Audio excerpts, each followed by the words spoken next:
I want all of you to imagine if trust is not a luxury and transactions are not just transparent, but they are tamper-free. Nobody can tamper with them. That is the future of business development in the age of blockchain technology. Today, I will be taking you through a journey where we will explore what is blockchain, what is business development, and how does our future look like, and why does it impact you? Because businesses impact economies and economies impact individuals. All of us are individuals. But what is business development? How did we get here? So we all know what sales are. Sales are transactional, they're short-term, they're quantifiable, and they're primarily focused on attaining short-term goals of businesses. So you sell, and they are quite quantifiable. You can quantify them. But business development, on the other hand, is not just about closing a deal. It is bigger than that. It is about building relationships. A lot of time in business development, you have to go through losses. Sometimes a customer will return you something, and you will have to give them the whole money back. That's a loss. But you do it with a long-term approach in mind. So business development can be called relationship-based, whereas sales is based on transaction. So now that we understand what business development is, let's look at where are we now? Where is business development of 2023? Let's explore a case study. This case study is incredibly important because it will ultimately tell you where we stand.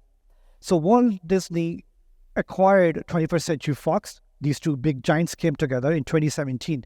Just within 4 months, Walt Disney felt that that was the right decision for them. Acquiring 21st Century Fox would help them with their business. And 21st Century Fox, that they felt that we were valued fairly and we would sell our company to Disney. It just took them 4 months.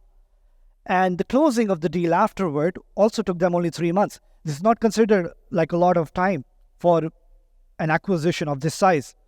But what took the most amount of time was the regulatory approvals and legal documentation, 1.6 years. And this is not an exceptional case. This happens every day. There's a lot of red taping, which acts as a barrier in terms of business growth. And I will come back to business development. Business development isn't just sales. So it's all about developing businesses in different ways. So it can be joint mergers, acquisition. It can be strategic partnership. So in this case, this became a barrier. Disney and 21st Century Fox, they do have the resources to bear this loss because time is a loss. If you lose time, you lose. But young startups won't have this sort of luxury. And it was such a major problem for both of these organizations that they had a caveat in the contract, Disney and 21st Century Fox, that Disney would pay $2.5 billion reverse termination fee in case regulatory approval doesn't go through. So they both of these businesses understand these regulatory approvals and legal challenges as a tangible threat. So it's not just a logistical nightmare, but it is all a tangible threat to the growth of a business. But this is where blockchain comes in. And this is how blockchain is going to solve this problem, which will ultimately make it seamless for businesses to grow and which can be incredible for us as individuals. What is blockchain? So I put the boring definition up on screen, but I'm going to tell you an example which will hopefully make it easy. Let's say you go in a contract with the bank. That contract is incredibly important. You don't want some tampering. You don't want hacking. If you want to secure that, what do?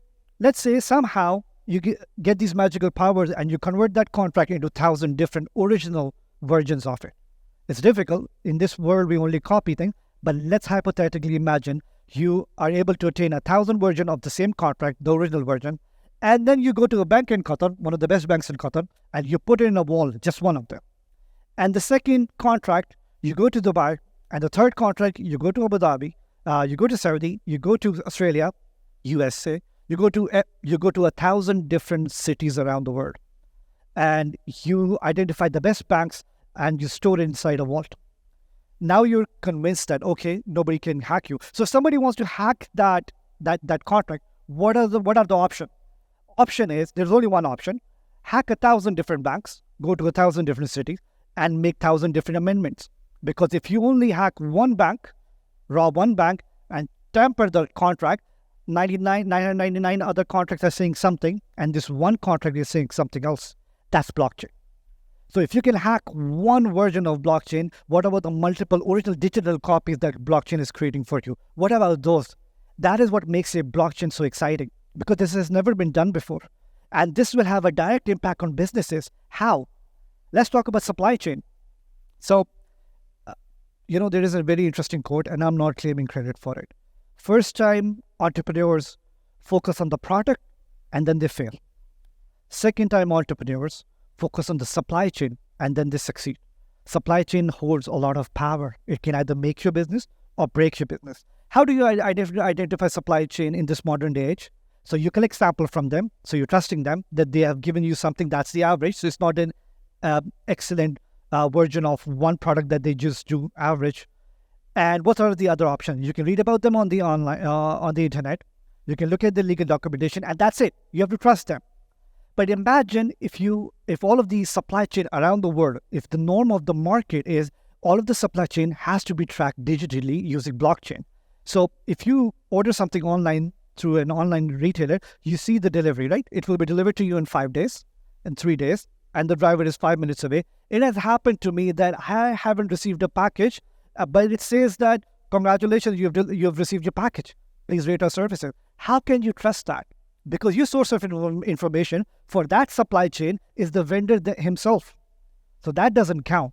But if all the supply chain processes are on the digital world using blockchain, you've got 1,000 other ways to verify that. And if you are able to verify your supply chain effectively, you will end up picking the right vendors. And this is incredibly important in sensitive industry like pharmaceutical. How do you track your drug to make sure it is being tested properly? It is being ethically sourced? And also talk about the poultry industry. It's about your health because you will be eating it. To track it from the very beginning, is it free range? Is it being sourced ethically? Because if a business claims that we are free range, you trust them because it says on the internet. But now you can track it because there's no individual who owns blockchain. So that has a direct impact on the growth of your business development. Smart contracts. So smart contracts will help you. If I want to go in an MOU with one of the bigger ministries here in Doha, for example, we will have to go through a lot of legal framework. It will take us around 3 months, and there will be a legal team involved. But if you have got smart contracts available, everything is verifiable online using blockchain, then that transaction is going to go a lot smoother and quicker, and time is money. Efficient auditing. So the Big Four posted a statistic that on average, it takes them around 12 to 16 weeks to conduct an audit of a big company.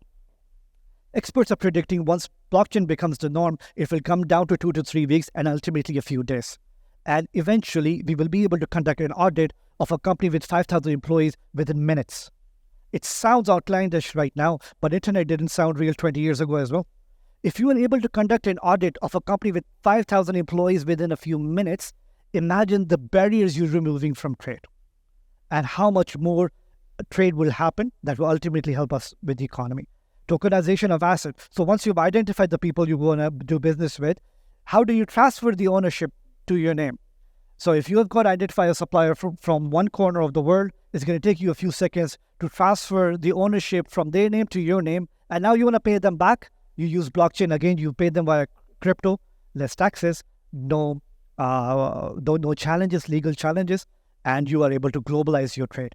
Data and privacy. Data and privacy is important for anyone, but in particular for industries like health, finance. These are sensitive things, and you're able to make sure that your data is secure because of blockchain. And so this is my favorite part. Cross-border it's really important for me because I come from Pakistan. When I graduated from Australia, I moved back to Pakistan. I didn't find any job, and most of my friends who were of my age, they couldn't find jobs as well. But here comes the internet. We found jobs. A few of my friends found jobs with companies in Canada. I found a job with a university in the US, and we were based in Pakistan, and we were able to work for those companies and earn decent salary, and we were able to start a career. That's the power of internet. Now imagine if everything is done on blockchain, you remove further barriers, and you amplify what internet is already doing. You can globalize it, and you all know the benefit of globalization. One might question that if internet is already globalizing things, what is blockchain going to do? But you didn't understand. Internet was there in the 1990s as well, but you couldn't watch YouTube because you weren't fully tapping into the potential of internet. And now we think we have tapped into the potential of internet, but we haven't. That's just phase 2. And there will be phase 3, and no one knows when is the last phase. Because in the 90s, we thought that was the future. Now 90s is a history. So blockchain will enable globalization and trade that will change things. So where does this leave us? Does this mean if we have less barriers, there will be more monopolies? Because you've got big companies, now they have less barriers to eat up small startups and buy them. That's one possibility. But I beg to differ. I think this is a great equalizer. Just 3 months ago, a young YouTuber who started selling chocolates 3 years ago was able to capture a significant chunk of the market share of the chocolate distributors around the world against a chocolate producing giant who has been producing chocolates for the past 100 years. How does a young kid in the USA was able to put a big dent into the market share of a legacy manufacturer who's been doing it for 100 years because of power of equalization? Now everyone's equal. You provide value and you will get the market share. It doesn't matter how strong of a brand you have. So I will conclude this in 3 parts. Step 1, blockchain is going to make it easier for people to do businesses. It's going to be accessible. You will be able to do quality control. Now, let's go back to the example of suppliers. People who are actually adding value, who are providing you with the best suppliers, will earn contracts. Naturally, other businesses who are not at the optimum level will have to step up the game because of competition. So now there is more competition. Every business will slowly become ethical. There are a lot of businesses around the world who are not environmentally friendly, but they have to be now because consumers are demanding it too. So slowly, but surely, all the businesses will have to step up the game because blockchain is creating transparency and everybody wants market share. And last thing is, once you've got a lot of competition in the market, who gets empowered? You get empowered. Consumers will get empowered. And whenever consumers became empowered, we've seen the benefit of blockchain trickle down to individual level. Thank you.